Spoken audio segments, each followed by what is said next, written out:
I'm originally from Chicago. I've been residing in Atlanta, Georgia. I'm very focused on the color black and the many different nuances, aspects that come out of that. But it really starts with the color black and investigating things that are black, any letters, words, and it's just evolved to where predominantly it is the color black that is the beginning and the end. Within the home studio, I have it set up to where I type daily. That has become a part of my practice that I've done the last 5 years, where every day I type Black is Beautiful. It's become an index itself, the daily typing, but it's also evolved into large-scale murals, paintings, wall text, painted wall text. And so for the specific wall piece here, and like many of the works, they also become site-specific. But for this one in particular, I was very interested in the history of Omaha. And it's starting out in Omaha, Black is beautiful, Black is beautiful. When I came for the visit, was able to tour different sites, going to see the Malcolm X birth site was very inspirational. But it's also consistent within the way I look at my practice, looking at histories past and present and its relationship in the future. So it's like really just wanting to document Americana in Omaha, but as it relates to a more universal viewpoint.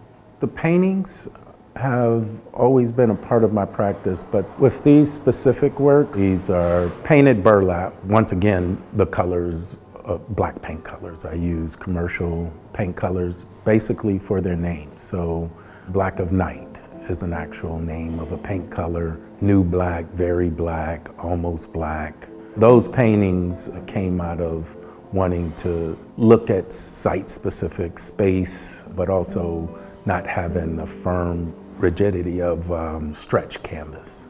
The initial flag I made was probably back in 2012, and it was really this idea of making an all-black flag.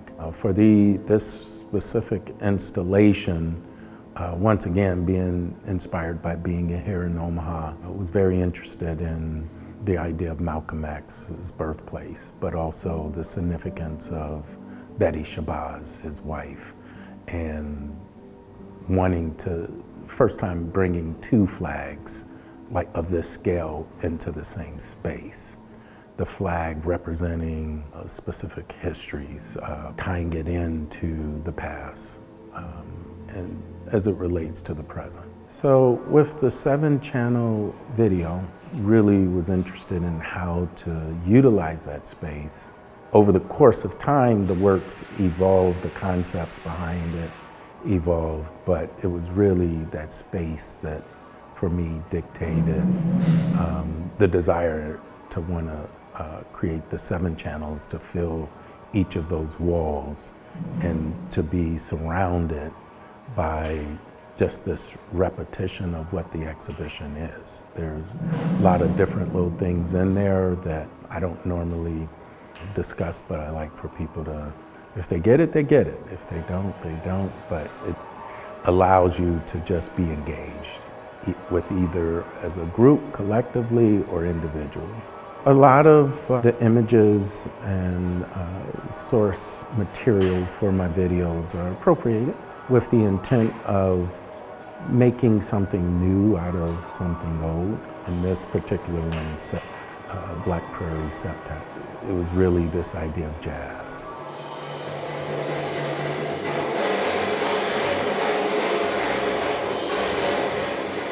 But it was really just the sound, but then also this really high graphic concept of just images flashing. Sound within the context of my work is very important.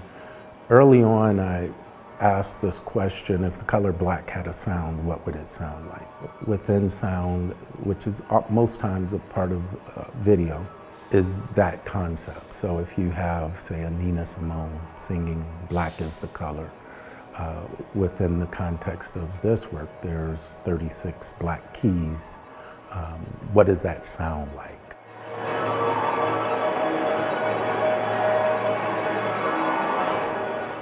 I never try to prescribe what someone sees in a work. All my work is done making it. I really want people to bring what their experience is into the work and leave with whatever they leave with.